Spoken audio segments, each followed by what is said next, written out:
پھر آگے اللہ سبحانہ تعالیٰ فرماتے ہیں فلا اقسم، پس میں قسم کھاتا ہوں، بمواقع النجوم، تاروں کے مواقع کی۔ یہاں پر فلا اقسم میں جو آپ کو فلا کے ساتھ لا نظر آ رہا ہے، اگر آپ اس کو سرکل کر لیں، اس لا کا ایک معنی تو یہ ہے کہ یہ لا زائد ہے، تاکید کے لیے آئی ہے، یا پھر یہ زائد نہیں ہے بلکہ ما قبل کی کسی چیز کی نفی کے لیے ہے، یعنی اس سے پہلے کوئی ایسی بات تھی جس کی اللہ تعالی نفی کر رہے ہیں، اور پھر آگے قسم ہے، یعنی یہ قرآن کہانت یا شاعری نہیں، بلکہ میں ستاروں کے گرنے کی قسم کھا کر کہتا ہوں کہ یہ قرآن بہت عظیم ہے، عزت والا ہے، جو کہ انشاءاللہ آپ آگے پڑھیں گے۔ فلا اقسم، پس میں قسم کھاتا ہوں، ترجمہ یوں ہی کیا جائے گا کیونکہ یہاں پر لا نفی کے معنوں میں تو ہے ہی نہیں۔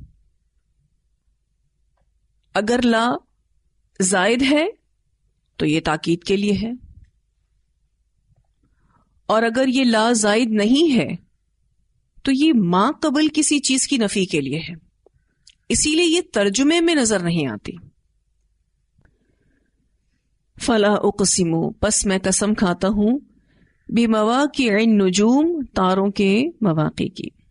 مواقع النجوم سے مراد ستاروں کے طلوع اور غروب ہونے کی جگہیں اور ان کی منزلیں اور مدار ہیں۔ ایک معنی تو اس کا یہ کیا جاتا ہے، بعض نے اس کا ترجمہ یہ بھی کیا ہے، قسم کھاتا ہوں آیتوں کے اترنے کی پیغمبروں کے دلوں میں، یعنی نجوم قرآن کی آیات اور مواقع پیغمبر کا دل۔ بعض نے اس کا مطلب قرآن کا آہستہ آہستہ و تدریج اترنا لیا ہے۔ بعض مفسرین نے اس کا معنی قیامت والے دن ستاروں کا جھڑنا بھی لیا ہے۔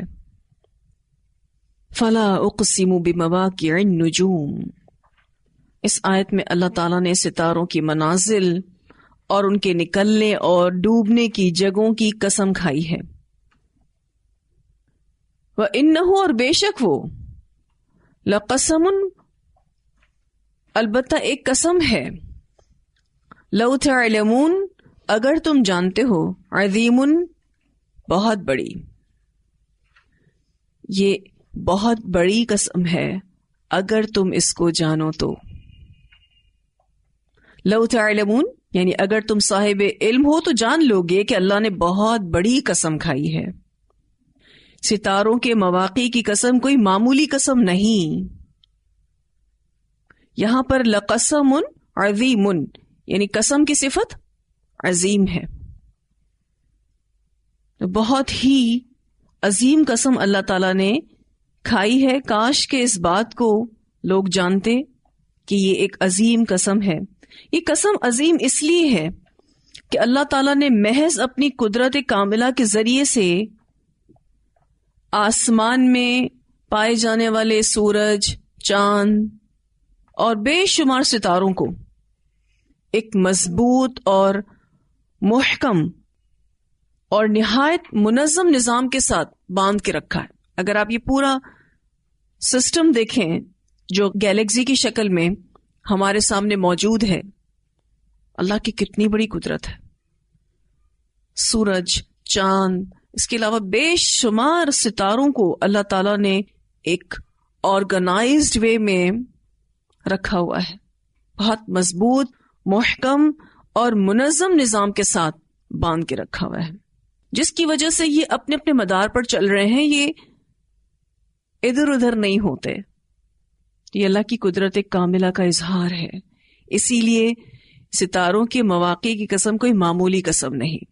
اللہ تعالیٰ فرماتے ہیں وَإِنَّهُ لَقَسَمٌ لَوْ تَعْلَمُونَ عَظِيمٌ، اور بے شک وہ البتہ ایک قسم ہے اگر تم جانتے ہو بہت بڑی۔ اس قسم کو کھا کر اللہ تعالیٰ فرماتے ہیں انہو، بے شک وہ، لقرآن کریم، البتہ ایک قرآن ہے عزت والا. یہ قرآن بڑی ہی عزت والی کتاب ہے.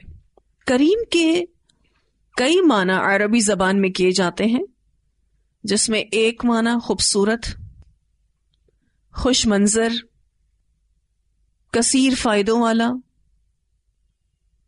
کیونکہ کرم انگور کی بیل کو کہتے ہیں، اور انگور کی بیل اگر آپ دیکھیں وہ دیکھنے میں بڑی ہی خوبصورت ہوتی ہے، خوش منظر ہوتی ہے. تو اللہ تعالیٰ یہاں فرماتے ہیں اِنَّهُ لَقُرْآنٌ کریم، بہت فائدہ مند کتاب ہے، بڑی برکتوں والی کتاب ہے. اس کو پڑھتے جاؤ تو دل بدل جاتے ہیں. یہ عمل کی روشنی دیتی ہے. ایک ایک حرف پر 10 نیکیاں ہیں. دلوں کا اطمینان ہے.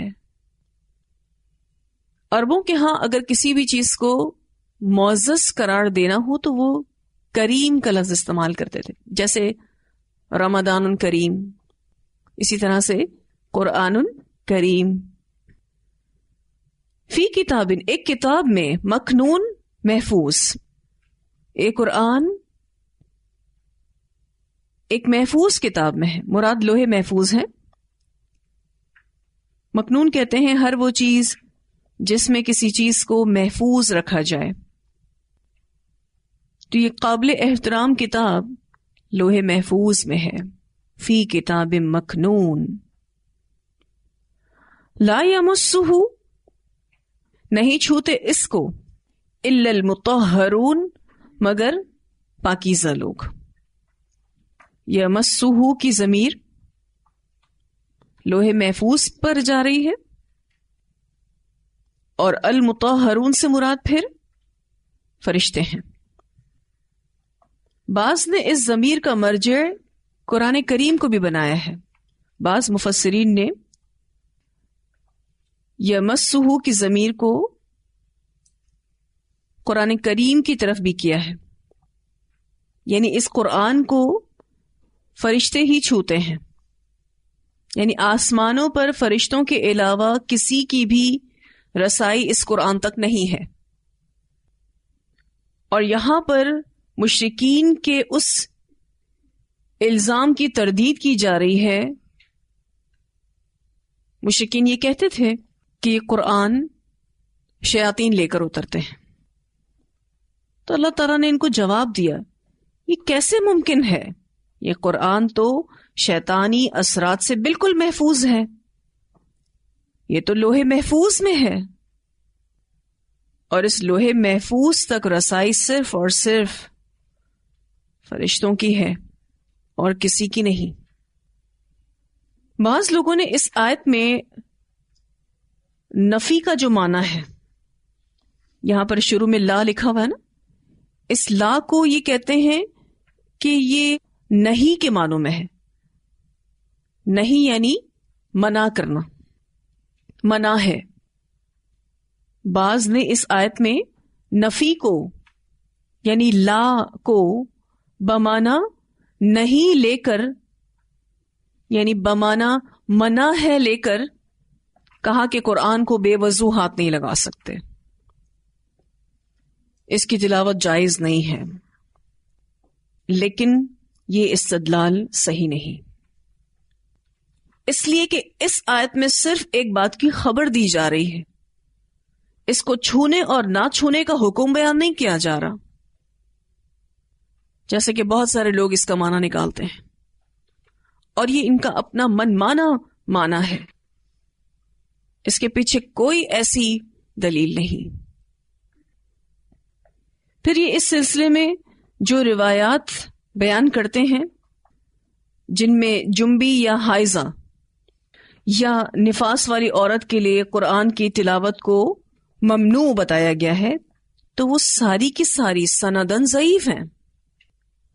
اب ایک روایت ایسی ہے جو موطا امام مالک میں ملتی ہے، جن کے الفاظ یہ ہیں وَلَا يَمَسَّ الْقُرْآنَ إِلَّا طَاهِرٌ، صرف پاک شخص قرآن کو چھوئے. لیکن یہاں طہارت سے مراد کفر اور شرک کی نجاست سے پاک ہونا ہے. اس کی وجہ ہے کیونکہ ایک اور حدیث جو بخاری اور مسلم میں ملتی ہے وہ اس معنی کو تقویت دیتی ہے، اور وہ حدیث یہ ہے کہ مومن ناپاک نہیں ہوتا۔ اس اعتبار سے جنبی مومن، حائضہ عورت یا نفاس والی عورت ناپاک نہیں ہے۔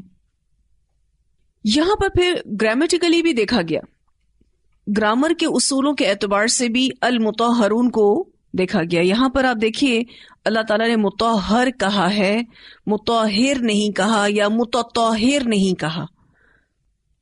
اگر ہم گرامر کے اصولوں کے تحت بھی اس لفظ کو دیکھیں تو جو معنی لوگوں نے اس کا نکالا ہے وہ معنی کہیں سے بھی نہیں بنتا۔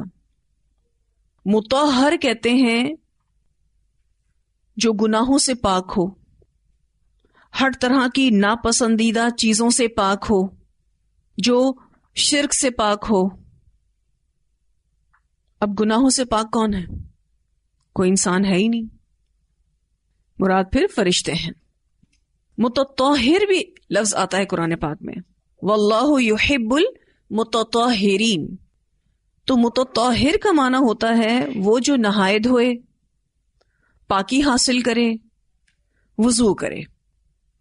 لیکن یہاں پر اللہ تعالیٰ فرماتے ہیں الا المطہرون، تو گرامر کے اصولوں کے مطابق بھی یہاں وہ معنی بنتا ہی نہیں جو لوگوں نے بنایا ہوا ہے، نکالا ہوا ہے۔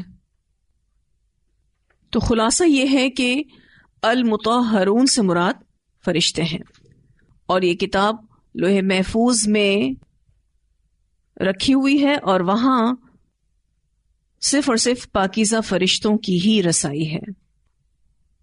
کسی شیطان کی دسترس وہاں تک ہو ہی نہیں سکتی کہ وہ وہاں سے قرآن کو لے اور کسی کاہن کے دل پر نازل کرے، ایسا ممکن ہی نہیں۔ اس کا فہم ایک اور لیا جاتا ہے، وہ یہ کہ قرآن کے مضامین تک رسائی صرف ان لوگوں کی ہو سکتی ہے جن کے خیالات پاکیزہ ہوں۔ یہ بھی صرف ایک فہم کے طور پر بات لی گئی ہے کہ قرآن کے مضامین تک رسائی صرف ان لوگوں کی ہو سکتی ہے جن کے خیالات پاکیزہ ہوں، جو کفر و شرک کے تعصبات سے پاک ہوں، جو عقل صحیح اور قلب سلیم رکھتے ہوں۔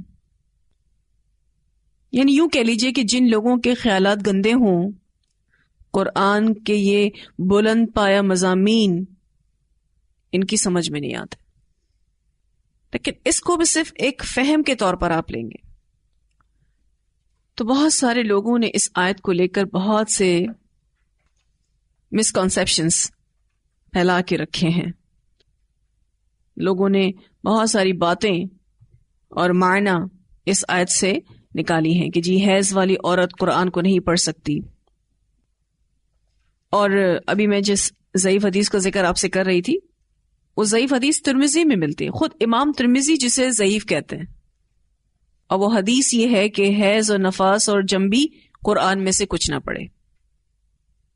امام ترمذی کہتے ہیں کہ یہ حدیث ضعیف ہے۔ اب آپ دیکھیں کہ حیض اور نفاس والی عورت ایک لمبا وقفہ اس حالت میں گزارتی ہے، جس میں اس کا قرآن سے دور رہنا اس کے لیے انتہائی خطرناک ہے۔ حیض و نفاس والی عورتوں کے لیے قرآن کے ادب کو ملوز خاطر رکھنا ضروری ہے۔ وہ قرآن پاک کی تلاوت تو کر سکتی ہیں، لیکن وہ کسی نہ کسی احتیاطی کپڑے کی روک سے قرآن کے ٹیکسٹ کو ہاتھ لگائیں۔ باقی زبانی تو وہ قرآن پڑھ ہی سکتی ہیں، قرآن پڑھنے سے منع نہیں کیا گیا۔ حیض میں جن کاموں سے منع کیا گیا ہے وہ ہم پہلے بھی پڑھ چکے ہیں، جو کہ سنن نسائی کی دلیل میں آتا ہے کہ وہ عورت جو حیض سے ہے وہ نماز نہیں پڑھتی، روزہ نہیں رکھ سکتی، طواف نہیں کر سکتی، ازدواجی تعلق قائم نہیں کر سکتی۔ تو اللہ تعالیٰ کے لیے کیا مشکل تھا کہ وہ اس میں اس بات کا بھی اضافہ کر دیتے اس حدیث میں کہ وہ قرآن پاک کی تلاوت بھی نہیں کر سکتی۔ لیکن ایسی کوئی بات کسی بھی صحیح حدیث سے نہیں ملتی۔ اصل میں یہاں پر یہ آیت دراصل مشرکین مکہ کو جواب دینے کے لیے اتری ہے، لیکن لوگوں نے اس کو قرآن پڑھنے سے منع کرنے کے طور پر بطور دلیل پیش کیا۔ اس آیت میں اللہ تعالیٰ صرف ایک بات کی خبر دے رہے ہیں کہ اس قرآن تک رسائی پاکیزہ فرشتوں کی ہے، شیاطین کی نہیں ہے۔ مشرکین مکہ کے اس قول کی تردید کرنے کے لیے یہاں پر قرآن کو چھونے اور نہ چھونے کا، پڑھنے اور نہ پڑھنے کا حکم تو بیان ہی نہیں کیا جا رہا۔ رسول اللہ صلی اللہ علیہ وسلم نے حضرت عائشہ رضی اللہ تعالیٰ عنہ کو مسجد نبوی میں بھیجا کہ جاؤ میرا جائے نماز لے کر آؤ۔ تو حضرت عائشہ رضی اللہ تعالیٰ عنہ فرماتی ہیں کہ میں نے جواب دیا میں حیض سے ہوں۔ تو آپ صلی اللہ علیہ وسلم نے فرمایا حیض تیرے ہاتھوں میں ہے؟ تو ایسی کوئی پابندی جب دین نے لگائی نہیں، شریعت نے بتائی نہیں، تو ہم اپنے منمانے مانا نہیں دے سکتے۔ عورت اپنی زندگی کا چوتھائی حصہ حالت حیض میں گزارتی ہے، تو پھر ایسی عورت اگر قرآن نہ پڑھے تو اس کے ایمان کی کیا حالت ہوگی؟ بس اس بات کا خیال رکھنا چاہیے کہ احتیاطی کپڑے کی روک سے اوریجنل ٹیکسٹ کو ہاتھ لگایا جائے، اس سے بھی قرآن کے ادب کو ملحوظ خاطر رکھنا مراد ہے۔ دیکھیں اس بات کو بھی یاد رکھیں کہ حیض جہاں ہے وہیں ہی ہے، اس سے پورا جسم متاثر نہیں ہوتا۔ جیسے کہ نبی اکرم صلی اللہ علیہ وسلم نے حضرت عائشہ سے کہا کہ حیض تیرے ہاتھوں میں ہے، حیض جہاں ہے وہیں ہے، اس سے پورا جسم متاثر نہیں ہوتا۔ تو خلاصہ یہ ہے کہ حیض اور نفاس والی عورت زبانی قرآن پڑھ بھی سکتی ہے اور پڑھا بھی سکتی ہے۔ بنیادی طور پر اس آیت میں قرآن کی قدر و قیمت بتائی جا رہی ہے، اس کی پیورٹی بتائی جا رہی ہے کہ قرآن کتنا پیور ہے، لوہے محفوظ سے ڈائریکٹ رسول اللہ صلی اللہ علیہ وسلم کے دل پر اتارا گیا ہے۔ اس عمل میں کوئی بھی شیطان داخل نہیں ہو سکتا۔ پھر فرمایا تنزیل من رب العالمین، نازل کردہ ہے رب العالمین کی طرف سے، اللہ نے اس کتاب کو نازل کیا ہے۔ افبہذا الحدیث، کیا بھلا اس بات کے بارے میں انتم تم مدہنون معمولی سمجھتے ہو؟ مدہنون کا لفظ یہاں بڑا غور طلب ہے۔ یہ لفظ دال ہا نون سے ہے۔ تیل کو کہتے ہیں، چکنائی کو کہتے ہیں، کسی چیز کو تیل لگا کر نرم کرنا، مراد کسی بات میں لچک پیدا کرنا، ڈھیلا پڑنا، منافقت کا رویہ اختیار کرنا، کسی چیز کو اپنی سنجیدہ توجہ کے قابل ہی نہ سمجھنا۔ مدہن کہتے ہیں چکنی چپڑی باتیں کرنے والا، یعنی منافق شخص۔ تو اللہ تعالیٰ فرماتے ہیں اس قرآن کے ساتھ منافقت کرتے ہو، اس قرآن کو تم توجہ کے قابل نہیں سمجھتے ہو۔ ایسا قرآن جس کے لیے اللہ تعالیٰ نے فرمایا فَلَا أُقْسِمُ بِمَوَاقِعِ النُّجُومِ وَإِنَّهُ لَقَسَمٌ لَوْ تَعْلَمُونَ عَظِيمٌ إِنَّهُ لَقُرْآنٌ كَرِيمٌ فِي كِتَابٍ مَّكْنُونٍ لَا يَمَسُّهُ إِلَّا الْمُطَهَّرُونَ تَنزِيلٌ مِّن رَّبِّ الْعَالَمِينَ۔ اتنا قابل احترام قرآن، اور اس کے ساتھ تمہارا رویہ ایسا، فَبِهَذَا الْحَدِيثِ أَنْتُمْ مُدْهِنُونَ، کہ اس بات کو تم معمولی سمجھتے ہو، اور معمولی سمجھ کر ہی انسان انکار کرتا ہے۔ قرآن جیسی بلند پایا کتاب کے بارے میں تمہارا یہ رویہ ہے کہ اس کو تم کچھ اہمیت نہیں دیتے ہو۔ ابن عباس نے مدہنون کا معنی جھٹلانے والے بھی کیا ہے، اور جھٹلانے والا دراصل عمل نہیں کرتا، لوگوں کے ڈر سے اس کتاب کو آگے نہیں پہنچاتا، اس معاملے میں کمزوری دکھاتا ہے، عمل کرنے کے معاملے میں اور لوگوں کو آگے پہنچانے میں۔ ہم سب کو یہ بات یاد رکھنے کی ضرورت ہے کہ اس عظیم کتاب کی اگر ہم نے عظمت کو نہ جانا، اس کا وہ ادب نہ کیا جو اس کو دینا چاہیے، تو ہم بہت بڑا حصہ اس قرآن کا مس کر دیں گے، یہ دل میں نہیں اترے گا۔ قرآن اسی شخص کے دل میں اترتا ہے جو اس کو اس کی ڈیو رسپیکٹ دیتا ہے، اس کو قابل احترام سمجھتا ہے، قرآن کریم سمجھتا ہے۔ وَتَجْعَلُونَ اور تم بناتے ہو، رزقکم اپنا حصہ، انکم بے شک تم، تکذبون تم جھٹلاتے ہو۔ اس آیت کے 4 معنی کیے جاتے ہیں۔ ایک یہ کہ جس طرح روزانہ تم کھانا کھاتے ہو، کھانا کھانا تمہارا معمول ہے، اس طرح قرآن کو جھٹلانا تم نے روز کا معمول بنا رکھا ہے۔ وَتَجْعَلُونَ رِزْقَكُمْ أَنَّكُمْ تُكَذِّبُونَ، جیسے تم روز کھانا کھاتے ہو تمہارا معمول ہے، اسی طرح قرآن کو جھٹلانا بھی تم نے روز کا معمول بنا رکھا ہے۔ اس کا دوسرا معنی یہ کیا جاتا ہے کہ اللہ تعالیٰ کی نعمتوں کا شکر ادا کرنے کے بجائے اس کی کوئی اور وجہ تلاش کر کے اس نعمت کو جھٹلانا تمہارا معمول بن گیا ہے۔ جو اللہ نے نعمتیں دی ہیں اس کا شکر ادا کرنے کے بجائے اس کی کوئی اور وجہ تلاش کر کے، یعنی اس نعمت کے ملنے کی کوئی اور وجہ تلاش کر کے اس نعمت کو جھٹلانا تمہارا معمول بن گیا ہے۔ اس معنی کو ایک حدیث بھی واضح کرتی ہے۔ حدیث ترمذی میں آتی ہے، رسول اللہ صلی اللہ علیہ وسلم نے فرمایا کہ تم اپنے رزق کا شکر یوں ادا کرتے ہو کہ اللہ کو جھٹلاتے ہو اور کہتے ہو کہ یہ بارش ہم پر فلاں نچھتر یعنی مقدر اور فلاں ستارے کے سبب برسی ہے۔ کوئی ستارہ اس بارش کے برسنے کی وجہ بن گیا، تو اس نعمت کا شکر ادا کرنے کے بجائے اس نعمت کے ملنے کی کوئی اور وجہ تلاش کر کے تم اس کو جھٹلاتے ہو، اور یہ تمہارا معمول بن چکا ہے۔ ایک تیسرا معنی اس کا کیا جاتا ہے کہ تم یہ سمجھتے ہو کہ قرآن کو مان لینے سے تمہارا رزق بند ہو جائے گا، کعبہ کی سرپرستی اور تولیت چھن جائے گی، وہ نذرانے آنا بند ہو جائیں گے، لہٰذا تم اپنے رزق کی عزت کو اس بات میں محفوظ دیکھتے ہو کہ تم قرآن کو جھٹلاتے ہو۔ تمہیں ایسا لگتا ہے کہ اگر ہم نے قرآن کو مان لیا تو ہمارے پاس جتنا بھی یہ رزق آ رہا ہے وہ سب بند ہو جائے گا۔ ایک چوتھا معنی اس کے یہ کیا جاتا ہے کہ اس میں یعنی اس قرآن کے معاملے میں اپنا حصہ تم نے یہ رکھا ہے کہ تم اسے جھٹلا دیتے ہو۔ اس قرآن کے معاملے میں تم نے اپنا حصہ یعنی تم نے اپنا رزق یہ رکھا ہے کہ تم اسے جھٹلا دیتے ہو۔ وَتَجْعَلُونَ رِزْقَكُمْ أَنَّكُمْ تُكَذِّبُونَ۔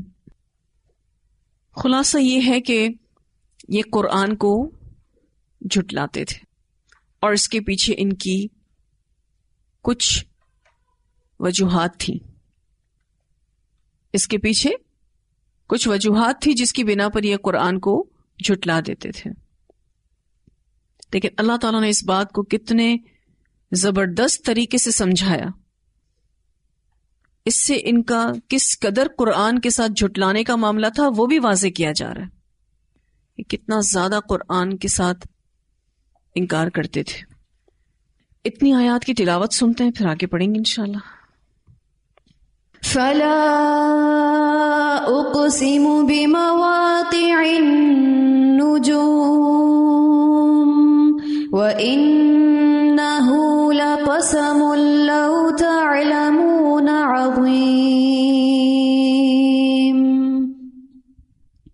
انه لقرآن كريم في كتاب مكنون لا يمسه إلا المطهرون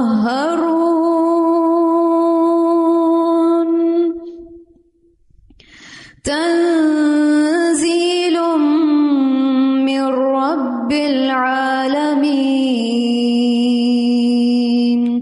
أفبهذا الحديث أنتم مدهنون وتجعلون رزقكم أنكم تكذبون